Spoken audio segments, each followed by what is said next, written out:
Subscribe करें और bell दबाएं ताकि कोई खबर रह न जाए। वज़ीर आज़म पाकिस्तान ने कहा है कि महंगाई के खिलाफ हर हद तक जाएंगे और उन लोगों के खिलाफ कार्रवाई करेंगे। कहा जा रहा है कि वज़ीर आज़म चंद रोज़ में बड़े फैसले करेंगे। वज़ीर आज़म कहते हैं कि आवाम को अगर रिलीफ नहीं दे पा रहे और महंगाई इसी तरह से बढ़ती रही तो फिर हुकूमत करने का कोई फ़ायदा नहीं है। महंगाई ने जिस तरह से तेज़ी पकड़ी है पिछले 16 माह के अंदर, पेट्रोल की कीमतों में इजाफा, बिजली की कीमतों में इजाफा, खाने पीने की कीमतों में इजाफा, आटे की कीमतों में इजाफा, हर तरफ महंगाई हुई है। और इस महंगाई पर जिस तरह से लोग तिलमिलाए हैं और जिस तरह से हमने देखा कि गवर्नेंस मैनेजमेंट हुकूमतों की, सूबाई हुकूमतों की नाकाम हुई है। वो सरकारी प्राइस लिस्ट, उसके ऊपर अमल दरामद नहीं हुआ, मुसलसल शोर मचता रहा, मीडिया के ऊपर चीज़ें आती रहीं, अखबारात पे आती रहीं, टेलीविज़न पे आती रहीं और अपोजिशन तो अपोजिशन, हुकूमत के लोग भी चीखते चिल्लाते रहे और बेबसी का इजहार होता रहा। वो कोई भी शहर हो पाकिस्तान का, कराची हो, लाहौर हो, इस्लामाबाद हो, पेशावर हो, कोयटा हो, सक्खर हो, सियालकोट हो, कोई शहर हो, हर जगह पर महंगाई। और ऐसा लगता था पता नहीं कोई नामालूम अफराद हैं जो ये महंगाई कर रहे हैं और हुकूमत को पता ही नहीं चल रहा। ना सूबाई हुकूमत को पता चल रहा है, ना वफाकी हुकूमत को पता चल रहा है। और जब मामला आया चीनी का और आटे का और इतना कोहरा मचा कि आटा कैसे एक्सपोर्ट कर दिया, गंदम कैसे एक्सपोर्ट कर दी, इतनी सस्ती और अब इतनी महंगी ली जा रही है। और उसके बाद फिर सिनेरियो आया कि शुगर मिल्स उन लोगों की तो बंद हैं जो जेल में थे या लंदन चले गए या अस्पतालों के अंदर हैं, तो किन की शुगर मिल ऑन है, किन की फ्लोर मिल्स ऑन हैं, ये किसने पैसे बनाए हैं, ये सारा मामला खुलकर वज़ीर आज़म के पास सामने आ गया। और वज़ीर आज़म पाकिस्तान ने एक दो टोक अंदाज के अंदर पूरी कौम को मैसेज दे दिया है कि अगर महंगाई पर काबू नहीं पा सकते, आवाम को रिलीफ नहीं दे सकते, कुछ नहीं कर सकते, तो मुझे हुकूमत में रहने का कोई हक नहीं है। महंगाई पर काबू पाने के लिए बड़े अहकामात दिए जा रहे हैं और बड़े फैसले किए जाएंगे। होंगे क्या फैसले? टमाटर अगर एक खातून हाथ में पकड़ के आपको दिखा रही है, 30 रुपए का लिया है। इस वक्त भी आटा 68 रुपए किलो मिल रहा है जो 75 रुपए किलो था। तो होगा क्या? कहाँ से पकड़ा जाएगा? क्या उन लोगों को पकड़ा जाएगा जिन्होंने चीनी महंगी की, जिन्होंने आटा महंगा किया, जिन्होंने खाने पीने की अशिया महंगा की? ये कौन नामालूम अफराद हैं जिन्होंने पाकिस्तान में महंगाई कर दी? है क्या सूरत हाल? पाकिस्तान पीपल्स पार्टी के रहनुमा निसार खोड़ो साहब, बहुत सीनियर रहनुमा है, वो मेरे साथ इस वक्त मौजूद हैं। और फिरदौस शमीम नकवी साहब अपोजिशन लीडर हैं सबसे बड़े शहर में, कराची में, और सबसे ज़्यादा सीटें पीटीआई ने कराची से ली हैं, वो मौजूद हैं। फिरदौस शमीम नकवी साहब, मैं आपसे शुरू करना चाहूँगा कि वज़ीर आज़म पाकिस्तान ने एक ऐसे ऐलानात किए हैं जिससे आवाम को उम्मीद हो चली है कि अब महंगाई की खैर नहीं है, अब चीज़ें सस्ती होंगी, अब खाने पीने की अशिया जो है उनके प्राइजेस नीचे होंगे। हमने देखा कि 800% से ज़्यादा सेल हुई है यूटिलिटी स्टोर्स के अंदर जब से इमरान खान साहब ने यूटिलिटी स्टोर्स के अंदर ज़रूरत की अशिया मुहैया करना शुरू की हैं। आप क्या देख रहे हैं, कौन से ऐलानात होंगे? आटा जिन लोगों ने महंगा किया वो नामालूम अफराद कौम को मालूम हो जाएंगे। जिन्होंने चीनी महंगी की, इमरान खान उनको दबोच लेंगे और उनके खिलाफ कार्रवाई होगी। जी देखिए, मेरे लिहाज से कुछ इकदाम हुकूमत के करने होते हैं और कुछ हालात मौरूजी होते हैं जिसको हमने एक इंटरनेशनल जो हमने एक independent monetary policy state bank को दी है। सबसे बड़ा मुजरिम जो है वो इस वक्त वो शरह सूद है जो कि स्टेट बैंक ने रख दी गई है महंगाई की। इससे कि आप ये सोचिए कि जब 13.25% जो है शरह सूद हो तो जो कारोबारी इंसान वो कोशिश करेगा कि वो पैसे अपने अगर बैंक में रख दे तो 13% मिलते हैं, जब वो रिस्क लेगा तो उसको 20% मुनाफा कम से कम चाहिए।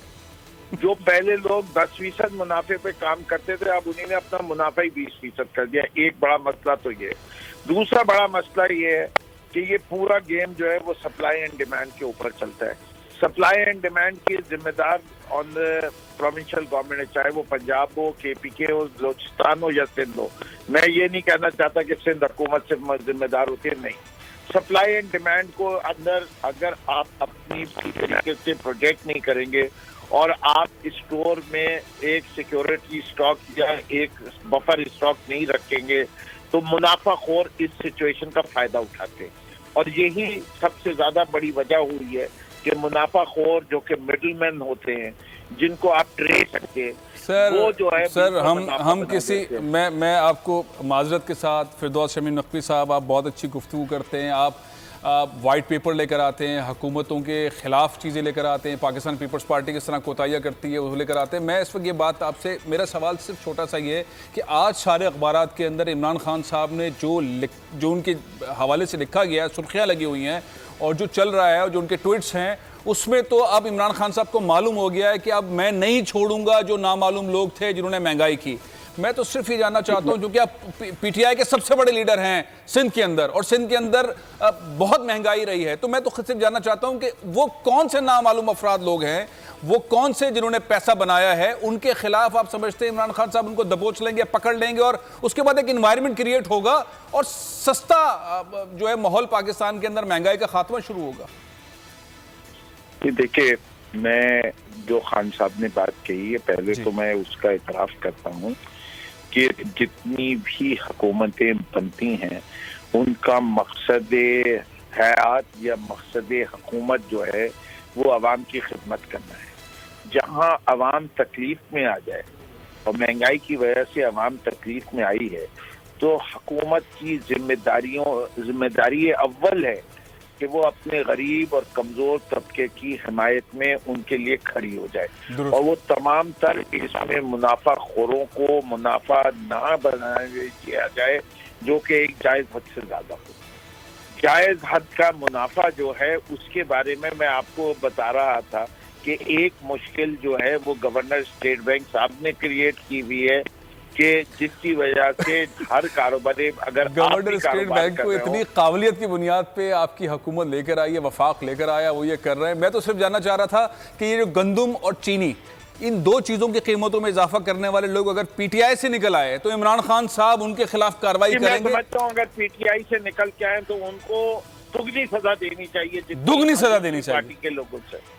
मुझे इस पे नहीं है, लेकिन मैं आपको बता रहा हूँ कि जितना मैं जानता हूं और जिस तरफ आप इशारा कर रहे हैं, ये दोनों हजरात, चाहे आप जहांगीर तरीन साहब का नाम लें, चाहे खुसरो बख्तियार साहब का नाम लें, कारोबार करता रहूं, ये हमेशा काम मिडलमैन करते हैं, जो बाद में वो ब्लैक मनी वाले करते हैं, वाइट मनी वाले लोग नहीं करते। जिनके पास काला धन होता है वही ये काम करते हैं और काले धन बनाते हैं। इसलिए वो जो लोग कैश में कारोबार करते हैं ये काम वही कर सकते हैं। ये काम फैक्ट्री ओनर और मिल ओनर नहीं करते। ये ट्रेस जब भी होगा बीच में आपको मिडिलमैन नजर आएगा और मिडिलमैन को पकड़ने के लिए आपको बड़ी जो है आपको बकायदा जाल बिछाना पड़ता है जिसके जरिए वो पकड़ा जाता है। अच्छा फिरदौस अमीन नकवी साहब, हम समझते थे कि पीटीआई की गवर्नमेंट जो है, आपने बिल्कुल दुरुस्त फरमाया, मिडिलमैन को पकड़ना चाहिए और मेरा ख्याल इमरान खान साहब पकड़ लेंगे, ये हुकूमत पकड़ लेगी। लेकिन हम ये समझ रहे थे, पूरी कौम ये समझ रही थी कि इमरान खान साहब और उनकी टीम के अंदर ये सलाहियत है कि पाकिस्तान के अंदर जो पहले होता रहा है, पाकिस्तान पीपल्स पार्टी की गवर्नमेंट में, मुस्लिम लीग नून की गवर्नमेंट में और दीगर हुकूमतों में, वो बड़ी तैयारी के साथ आए, आवाम को हर लेवल पर हर स्टेप के ऊपर सहूलत देंगे, नहीं तो बताते रहेंगे भाई मुश्किल आने वाली है, देखते रहना। ये महंगाई के हवाले से जिस तरह से महंगाई बढ़ी है उस तरह से बिल्कुल ऐसा लगता है इमरान खान साहब ने जो बयान दिया है, जो ट्वीट किया है, उससे ऐसा लगता है कि फौरन उन्हें अभी पता चला है और उन्होंने कहा कि अगर ऐसा नहीं कर सका तो हुकूमत में रहने की कोई मेरी जरूरत ही नहीं है। ये जो अचानक से पता चला है कि महंगाई हो गई, फौरन पता चला है महंगाई हो गई, इसकी वजूहात क्या है?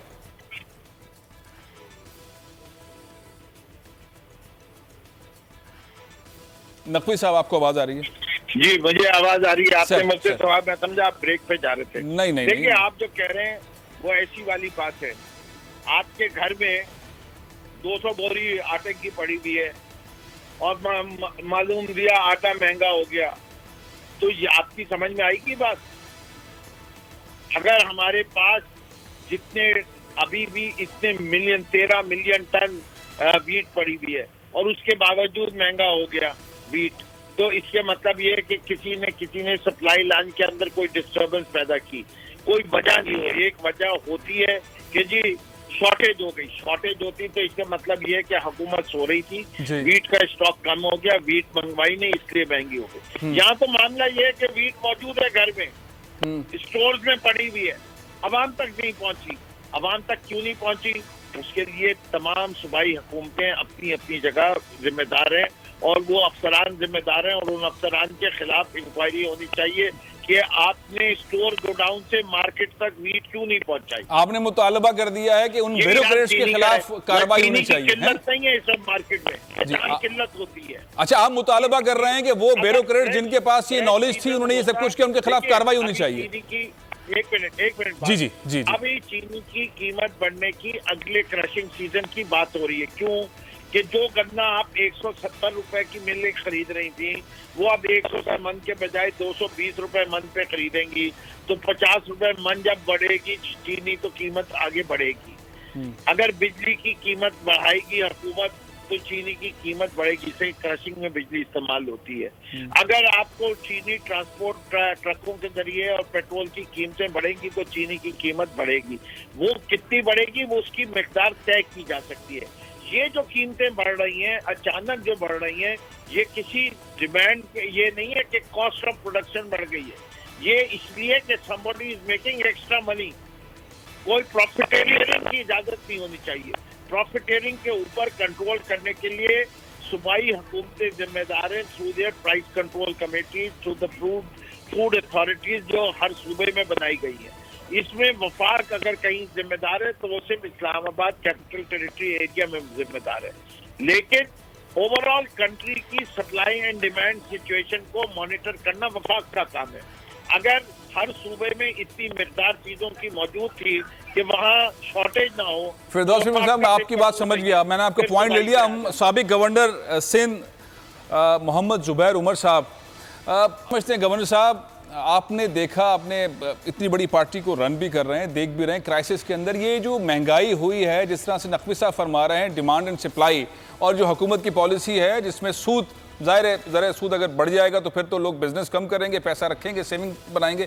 गलती कहाँ हो रही है हुकूमत से? और ये एहसास अचानक से जो इमरान खान साहब को हो गया कि मुल्क के अंदर महंगाई हो गई और उस पर काबू पाना है, और अगर काबू नहीं कर पाते और लोगों को रिलीफ नहीं दे पाते तो हुकूमत करने का कोई शौक नहीं है, कोई ज़रूरत नहीं है। पहली बात तो ये कि इनको वो होते ना, खुद क्रिकेट खेलते रहे ना खान साहब तो आप इनिंग्स खत्म होने के बाद नहीं कहते कि ये कितने रन कैसे बनाते हैं। आप पहले ओवर से जब वो छक्के चौके मार रहे होते तो उसी वक्त आप महसूस करते हैं कि तो बड़ा खराब हो जाएगा। अब मसला ये है कि अगस्त 2018 से जब से हुकूमत आई है तो हर महीने महंगाई के जो नंबर्स थे वो खराब ऊपर चलते रहे। तो ये एहसास इनको अभी कैसे हो गया 18वें महीने में एकदम से कि ये तो बड़ा खराब हो गया।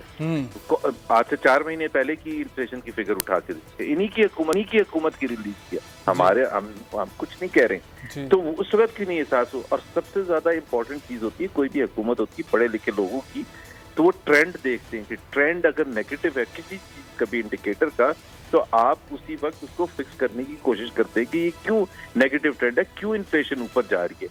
आपने जहां से ली थी 4%, वो हर महीने बढ़ती अब यहाँ आके आपको हिट किया है कि फूड इन्फ्लेशन रूरल एरियाज में 24% है और अर्बन एरियाज में 20% है। तो एक तो सबसे बड़ी ये गलती है। और ये काम होता है ECC का, economic coordination committee of the cabinet, जिसको हर महीने ये प्रेजेंटेशन होती है और वो देखते हैं कि महंगाई किस तरह से हो रही है हर एसेंशियल आइटम में। फिर वो देखते हैं स्टॉक पोजीशन, ये उनका काम है, स्टॉक पोजीशन देखते हैं और अगले 3 महीने का जायजा लेते हैं कि प्रोडक्शन क्या है, डिमांड क्या है, इस वक्त स्टॉक्स में क्या है। तो मौजूदा हुकूमत नहीं कर रही थी। जो भी फैसला करना है वो तो आज आप करें। मैं इसका जवाब देना चाहूंगा, ये बहुत लंबा चल रहा है। जी जुबैर साहब की बात पूरी हो रही है, फिर आप जवाब दीजिएगा। जवाब दे दीजिएगा। तो अभी जिस तरह अक्टूबर तक आप बहुत लंबी होगी, लेकिन फिर उसके बाद आगे आप जो चाहेंगे मैं सुनूंगा। जी कहिए नकवी साहब, कहिए। जुबैर साहब, इनकी बात सुनते फिर आपकी तरफ आता हूँ। जी नकवी साहब कहिए। जी, पहली चीज तो ये है कि इन्हीं ने कहा कि इमरान खान साहब क्रिकेटर हैं। इनको मैं ये याद दिलाता हूँ, इमरान खान साहब ऑक्सफोर्ड के ग्रेजुएट हैं फर्स्ट क्लास में, और इनको किसी जर्नल ने उठाया नहीं था बाप के कहने के ऊपर। जो सबसे निकम्मा है महंगाई की बात हो रही है हुकूमत के लिए।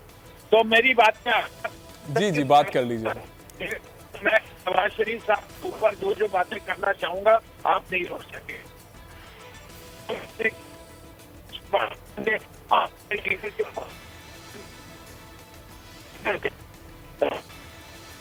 हाँ, शायद आवाज़ मुझे थोड़ी सी मुझे भी टेक्निकल नहीं आ टीम रही से कहूँगा कि नकवी साहब की जो टेलीफोन लाइन है वो उसको बहाल करें। जब तक मैं जुबैर साहब से पूछता हूँ। जुबैर साहब, बात तो एक ऐसी है कि वो पढ़े लिखे हैं इमरान खान साहब, कोई ऐसे नहीं है यार, क्रिकेट मैं खेलने के पढ़े लिए आ लिखे गए। की नहीं, मैंने ये नहीं कहा था जी, कि जी।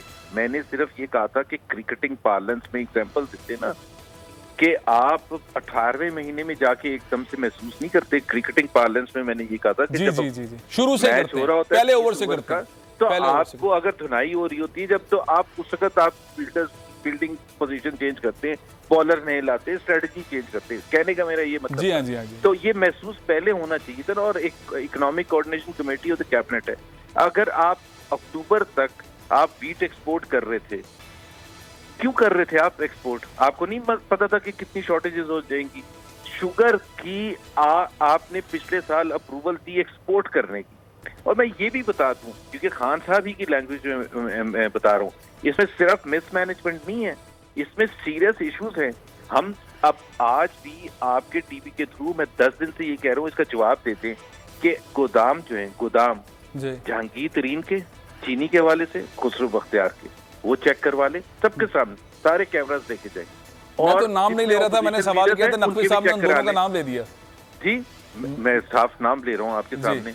जी। आज तक ये जवाब नहीं देते भाई। जी। गोदाम चेक करवाएं, स्टॉक पोजीशन पता चल जाती है कि माल कब आया था, कब से पड़ा हुआ है और बाहर क्यों नहीं निकला, पता चल जाएगा। मतलब इतना ओपनली। और मैं कह रहा हूँ मुझे लीगल नोटिस दे दे अगर मैं गलत हूँ। अभी अगर कह रहे हैं कि जी माफिया से, मैं मोहम्मद जुबैर आपको ये बता रहा हूँ, मैं आप पूछे इनसे कि भाई आप क्यों नहीं ये चैलेंज कबूल करते। दूसरी चीज ये, नकवी साहब ये बहुत खुल के बात की मोहम्मद जुबैर साहब ने कि दोनों लोगों का, जिनका मैंने इशारा दिया था, आपने नाम ले लिया, आपने कहा ये दोनों मुलविस नहीं है, जहांगीर तरीन साहब भी नहीं है, खुसरो बख्तियार साहब भी नहीं है, लेकिन अगर ये दोनों मुलविस हैं तो फिर क्या इनके खिलाफ एक्शन होगा? तो गोदाम चेक करवाए ना। नकवी साहब, गोदाम चेक करवाएंगे? मेरी बात सुनिए जी कहिए। बेसिकली जो पहली इसका बात जवाब है वो बिल्कुल दुरुस्त है।